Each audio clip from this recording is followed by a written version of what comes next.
Hi hello నమస్తే welcome to my channel. ఈరోజు cook with Jathiratnalu Sunday sizzlers మాత్రం అసలు ఫన్ మాత్రం అదరగొట్టేశారనే చెప్పాలి. ఇమ్ము, హరి, రీతు, సుహాస్ని ఈ రోజైతే నెక్స్ట్ లెవెల్ కామెడీ అయితే చేసేస్తారనే చెప్పాలి.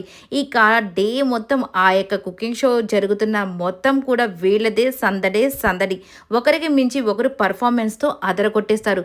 దానికి మించి మన కుక్స్ కూడా ఇద్దరు ముగ్గురు అయితే బాగా చేస్తారు. ఈరోజు కొద్దిగా డిసప్పాయింట్మెంట్ అయితే కలుగుతుంది. అలాగే తేజు అలాగే పల్లవి గారి వంటల్లో పాపం వీళ్ళు అనుకున్నది ఒకటి అయ్యింది ఒకటి అన్నట్టుగా తయారైపోయింది. జడ్జెస్ చెప్పే కాంప్లిమెంట్స్ ఒక పక్క, వీళ్ళకైతే కొద్దిగా డిసప్పాయింట్మెంట్ అయితే కనిపించింది. ఇక ఈసారి మళ్ళీ రాకింగ్ రాకేష్ అయితే లీడ్లోకి వచ్చేసాడు. డేమాన్ సెకండ్లో ఉన్నాడు. ఇక లీస్ట్లో పల్లవి గారే ఉన్నారు లాస్ట్ టైం లాగే. ఈసారి తేజు కూడా లీస్ట్లోకి అయితే వచ్చేసింది. నిజంగా ఈ వీడియో నచ్చితే లైక్ చేయండి, షేర్ చేయండి, కామెంట్ చేయండి అండ్ సబ్స్క్రైబ్ చేసుకోవడం మాత్రం మర్చిపోకండి.